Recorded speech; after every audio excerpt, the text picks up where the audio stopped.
വിവാഹത്തിൻ്റെ ഒക്കെ കണ്ടൊക്കെ പെണ്ണൊക്കെ ഇഷ്ടമായി കഴിഞ്ഞു എന്ന് കണ്ടാൽ പിന്നെ ഒരു ഉറപ്പിക്കാൻ പോകലുണ്ട്. അവിടെയാണ് ഈ ഒരുപാട് ലോഡ് മിഠായി, എല്ലാ താത്തമാരുടെ കൈകളിലും മിഠായിയുടെ ബാഗ്, മിഠായി കൊട്ടകൾ, ഒരു ലോഡ്, ഒരു വാഹനത്തിൽ നിറയെ മിഠായികൾ, പെണ്ണും മാണും കുട്ടികളും ഒക്കെ താങ്ങി പിടിച്ചിട്ട് ആ വീടിൻ്റെ ഒരു റൂം നിറക്കാൻ മാത്രം മിഠായിയുമായിട്ട് പോവുകയാണ്. എന്തിനാണ് സഹോദര സഹോദരി ഈ ആർഭാടം? എന്തിനാണ് ഈ അധിക ചെലവ്? എന്നിട്ടോ അതിൻ്റെ കൂട്ടത്തിൽ ഒരു സിമ്മ് കൊടുക്കും, കാണാതെ കണ്ടിട്ടും കൊടുക്കും, മൊബൈലും കൊടുത്തു, സിമ്മും കൊടുത്തു. പെണ്ണ് ഇവൻ്റെതായി നാ ധാരണ. നിക്കാഹ് കഴിയാതെ എടോ നിന്റെ പെണ്ണല്ല, അവൾ അന്യ പെണ്ണാണ്. പിന്നെ അത് മുതൽക്ക് അവളോട് ചാറ്റിംഗ് ആയി, അവളോട് സംസാരങ്ങളായി. പലപ്പോഴും ഇവന്റെ ശരിയായ സ്വഭാവം ഇവന്റെ ചാറ്റിങ്ങിലൂടെ മനസ്സിലായപ്പോൾ ചില പെൺകുട്ടികളൊക്കെ ആ വിവാഹം വേണ്ടാന്ന് വെച്ചിട്ടുണ്ട്.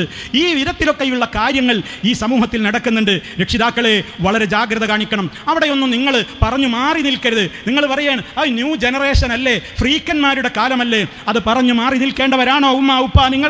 നിങ്ങളല്ലേ ചെലവിന് കൊടുക്കുന്നത്, നിങ്ങളല്ലേ അവിടെ ആ കല്യാണം നടത്തുന്നത്.